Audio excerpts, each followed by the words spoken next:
नमस्कार दोस्तों, स्वागत आप सभी लोगों का आपके अपने करंट अफेयर रिवीजन शो के अंतर्गत। मैं आलोक आप सभी लोगों के साथ उपस्थित हूं आज की जो महत्वपूर्ण खबरें हैं पिछले 24 आवर्स की उसके साथ। तो शुरू करेंगे आज की खबरों का सिलसिला। तो सबसे पहली न्यूज आती है हमारे प्राइम मिनिस्टर नरेंद्र मोदी के बारे में।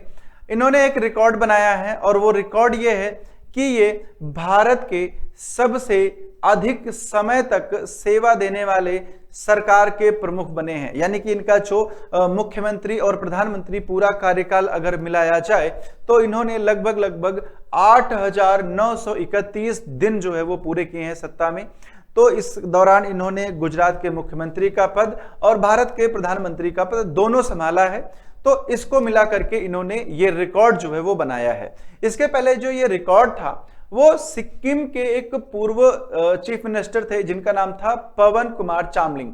तो पवन कुमार चामलिंग ने 8,930 दिन का रिकॉर्ड बनाया था। इन्होंने उनका रिकॉर्ड तोड़ा और ये सबसे ज्यादा लंबा सेवा देने वाले सरकार के हेड ऑफ गवर्नमेंट जो है वो बने हैं। अगर आप बात करें राजनीतिक सफर की तो 7 अक्टूबर 2001 को ये गुजरात के मुख्यमंत्री के रूप में शपथ लेते हैं पहली बार और मई 2014 में देश के 14वें, ठीक है, तो 14 से ऐसा 14वें याद रख लेना, ये प्रधानमंत्री बनते हैं। क्लियर है। अब यहां पर अगर आप बात करें कुछ और लोगों की, कुछ और इंपॉर्टेंट पर्सनालिटीज की, तो यहां पर आपके सामने आते हैं सबसे पहले कौन? पंडित जवाहरलाल नेहरू। ठीक है, पंडित जवाहरलाल नेहरू 16 साल 286 दिन तक प्रधानमंत्री बने रहते हैं। अगर बात की जाए केवल, है ना, केवल प्रधानमंत्री की, तो वो अभी रिकॉर्ड किसके पास है? पंडित जवाहरलाल नेहरू के पास है। अब यहां पर अगर बात की जाए पंडित नरेंद्र मोदी जी के बारे में, ठीक है ना, तो इनका जो कार्यकाल है, इनका जो रिकॉर्ड है वो पीएम और सीएम दोनों पद को मिला करके है। पवन कुमार चामलिंग जो हैं ये भारत के सबसे लंबे समय तक रहने वाले मुख्यमंत्री हैं। अगर बात की जाए गैर कांग्रेसी नेता, तो पंडित जो नेहरू जी थे उनके बाद नरेंद्र मोदी पहले गैर कांग्रेसी नेता हैं जिन्होंने लगातार 2 कार्यकाल कंप्लीट किए हैं और तीसरा इनका चल रहा है एज ए प्राइम मिनिस्टर। अगर आप बात करें विश्व में इस रिकॉर्ड के बारे में, तो सिंगापुर के जो पूर्व पीएम है ली कुआन यू, ये 31 वर्ष तक क्या है लगातार सत्ता में थे। इसके बाद अगर आप बात करें कंबोडिया के नेता हैं जिनका नाम है हुन सेन लगातार 38 साल तक नेता थी। ठीक है, तो इन्होंने अपने अपने कंट्रीज को लीड किया है एज ए नेता।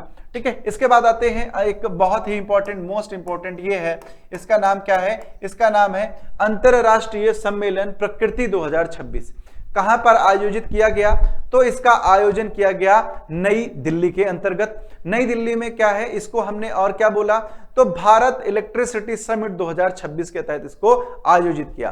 थीम क्या थी इसकी? इसकी थीम थी वैश्विक साझेदारी और डिजिटल माध्यमों के जरिए एनडीसी क्रियान्वयन हेतु कार्बन वित्त को सक्षम बनाना। इसका सिंपल सा मतलब है कि भैया जो आपका नेचर से रिलेटेड जो सिक्योरिटी एंड सेफ्टीज हैं उसको हम लोग यहां पर कर रहे हैं। इसका जो शुभारंभ है वो किसके द्वारा किया गया? मनोहर लाल खट्टर के द्वारा किया गया। इसमें क्या है, देश में जो कार्बन ट्रेडिंग है उसको बहुत ही आसान बनाना है। इसके आयोजक से सवाल पूछा जा सकता है, कौन कौन है? पहला है ऊर्जा दक्षता ब्यूरो, दूसरा है विद्युत मंत्रालय और तीसरा है पर्यावरण मंत्रालय। तो आपसे ऑप्शंस में ये पूछे जा सकते हैं, आप इसको बहुत बढ़िया तरीके से तैयार कीजिएगा। चलिए, इसके बाद कार्बन क्रेडिट क्या है? तो अब बहुत बार इससे सवाल पूछा गया है कि कार्बन क्रेडिट क्या है। तो कार्बन क्रेडिट एक प्रमाण पत्र होता है जो दिया जाता है 1 टन कार्बन डाइऑक्साइड जो CO2 होता है उसमें उत्सर्जन की कमी को दिखाता है ये, ठीक है ना। क्या 1 टन CO2 उत्सर्जन में जो कमी होती है उसको ये दिखाता है। BEE क्या है? BEE जो है ये ऊर्जा दक्षता ब्यूरो है। ऊर्जा संरक्षण अधिनियम 2001 के तहत इसको भारत सरकार के द्वारा स्थापित किया गया था और ये विद्युत मंत्रालय के अंतर्गत काम करती है। आप लोगों ने कोई भी इलेक्ट्रिक गैजेट देखा होगा तो उसमें BEE रेटिंग होती है ना? क्या होती है? BEE रेटिंग होती है, जिसके जरिए यह पता चलता है कि जो बचत है, जो सेविंग है इलेक्ट्रिसिटी की, वो कितनी हो जाएगी। बेसिकली आप इसको बड़े जो होते हैं जैसे AC, वॉशिंग मशीन या फिर रेफ्रिजरेटर, उस पे आप BEE रेटिंग देख सकते हैं। चलिए आगे चलते हैं, अगले न्यूज पर आएंगे। तो अगला न्यूज है पेत उत्सव मनाया गया, ठीक है ना। क्या मनाया गया भैया? पेत उत्सव मनाया गया। कहां पर मनाया गया, ये इंपॉर्टेंट हो जाता है। तो ये मनाया गया भारत के एक जो छोटा सा स्टेट है जिसका नाम है भैया गोवा, ठीक है ना। कहां मनाया गया? गोवा में मनाया गया। इसमें क्या होता है? तो इसमें एक देवी है जिनका नाम है केलबाई, है ना। तो केलबाई देवी को एक लकड़ी के ढांचे में रखा जाता है, उसी ढांचे का नाम है पेत, है ना। ये आप यहां पर देखेंगे तो देवी की प्रतिमा को एक ढांचे में रखा गया है और इस ढांचे का ही नाम क्या होता है? पेत होता है। और इसीलिए क्या माना जाता है, ठीक है, इसमें क्या होता है, एक यात्रा निकाली जाती है और मान्यता यह है कि जो देवी है वो अपने बहन से मिलने जाती हैं, ठीक है ना। इसमें एक रस्म होती है जिसका नाम होता है मोडे, है ना। क्या नाम होता है? मोडे नाम होता है। तो ये जो रस्म है, ये जो एक परंपरा है, इसमें क्या है, एक व्यक्ति जो है ना, उस व्यक्ति को हम मोडे कहेंगे, जो व्यक्ति उस पेत को अपने सर पर रख करके जाएगा, ठीक है ना। दूसरा, यहां पर एक विधि होती है कौल, है ना, और जो श्रद्धालु होते हैं वो कौल नामक पारंपरिक विधि जो होती है उससे देवी का आशीर्वाद लेते हैं, ठीक है।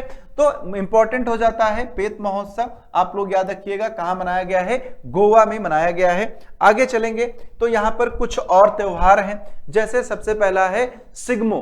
तो गोवा का सबसे बड़ा वसंत ऋतु में मनाया जाने वाला त्योहार हो जाता है आपका सिग्मो। इसके बाद है साओ जुआओ फेस्टिवल, है ना। साओ जुआओ फेस्टिवल जो है ये 24 जून को मनाया जाता है। इसमें पानी में कूदने का एक परंपरा है, ठीक है। इसके बाद होता है एक बुंडेरम फेस्टिवल, ये कहां पर मनाया जाता है? तो एक डीवर द्वीप है गोवा में, वहां पर ये मनाया जाता है। बात करें अगर थोड़ी सी स्टैटिक जीके की, तो गोवा जो है इसकी राजधानी है पणजी और ये मांडवी नदी के किनारे पर स्थित है, ठीक है ना। कहां पर स्थित है? मांडवी नदी के किनारे स्थित है। पुलिस के एग्जाम में, SSC के एग्जाम में, रेलवे के एग्जाम में, तीनों में यह सवाल पूछा जा चुका है। राज्य भाषा क्या है? अगर राज्य की भाषा की बात करें तो क्या है भैया? कोंकणी। कौन सा है? कोंकणी है। अगर इसके जियोग्राफिकल फैक्ट की बात करें तो भारत का सबसे छोटा राज्य क्षेत्रफल के हिसाब से कौन सा है? गोवा है। इसकी सीमा किससे किससे लगती है? तो इसकी सीमा महाराष्ट्र और कर्नाटक के साथ लगती है। आगे चलेंगे अगले न्यूज पर। अगला न्यूज है विश्व टीबी दिवस, 24 मार्च, ठीक है ना। 24 मार्च को क्या मनाया जाता है? विश्व टीबी दिवस मनाया जाता है। क्यों मनाया जाता है? क्योंकि 1882 में एक डॉक्टर साहब होते हैं जिनका नाम होता है रॉबर्ट कोच। तो रॉबर्ट कोच ने जो बैक्टीरिया है टीबी जिसकी वजह से होती है, माइकोबैक्टीरिया ट्यूबरक्लोसिस इसका नाम है ना। क्या नाम है? माइकोबैक्टीरिया ट्यूबरक्लोसिस, इसकी खोज करी थी उन्होंने, ठीक है ना। अब थीम बहुत इंपॉर्टेंट हो जाती है। थीम क्या रखी गई है? तो आप बोलेंगे yes we can end TB, है ना। क्या बोला गया? Yes we can end TB. दूसरा, भारत में क्या कर गया है? भारत में 100 दिन का टीबी मुक्त अभियान जो है वो चलाया गया है। इसी के अंतर्गत अगर आप देखेंगे तो भारत सरकार ने वर्ष 2030 का लक्ष्य रखा है, ठीक है ना। कब का? 2030 का लक्ष्य रखा है टीबी उन्मूलन के लिए, ठीक है ना। आइए आगे चलते हैं। आगे कुछ इसके बारे में चीजें हैं। तो 24 मार्च 1882 को रॉबर्ट कोच के द्वारा इसकी खोज करी गई थी। इसका जो क्या है कारण है वो क्या है? माइकोबैक्टीरिया, है ना, माइकोबैक्टीरिया ट्यूबरक्लोसिस। इससे प्रभावित क्या होता है? तो व्यक्ति के जो फेफड़े हैं वो प्रभावित हो जाते हैं। तो इसके लिए हम एक बैसिलस कैमलेट ग्यूएरिन का टीका लगाते हैं जिसको बोला जाता है BCG का टीका, ठीक है ना। और ये इंपॉर्टेंट फैक्ट जो है ये बहुत बार पूछा जा चुका है, ये बहुत इंपॉर्टेंट हो जाता है। इस टीके का पूरा नाम आप लोग याद रखिएगा, BCG का टीका लगाया जाता है बिल्कुल नवजात शिशु को, ठीक है। आगे आ जाओ। भारत चीन का व्यापार जो है ये फिर से शुरू हो रहा है लिपुलेख दर्रे के माध्यम से, ठीक है ना। लिपुलेख दर्रे से ये व्यापार पिछले 7 सालों से बंद था, अभी इसको स्टार्ट किया जा रहा है। कब से शुरू किया जाएगा? जून 2026 से, ठीक है ना। कब से? जून 2026 से शुरू किया जाएगा। तो इंपॉर्टेंट हो जाता है लिपुलेख दर्रा। लिपुलेख दर्रा कहां पर है? तो उत्तराखंड के पिथौरागढ़ में स्थित है, जो भारत और चीन को दिखता है। 2020 में इसको बंद कर दिया गया था और अभी तक ये बंद है, अब इसको फिर से चालू किया जाएगा, ठीक है ना। तो कोविड-19 जब आया था, आपका कोरोना जब आया था, तब से ये बंद है, ठीक है ना। इसके बाद अगर हम इसके कुछ और दर्रों की बात करें तो उत्तराखंड के महत्वपूर्ण दर्रे कौन कौन से हैं? तो एक तो लिपुलेख है, जो आपने जान लिया।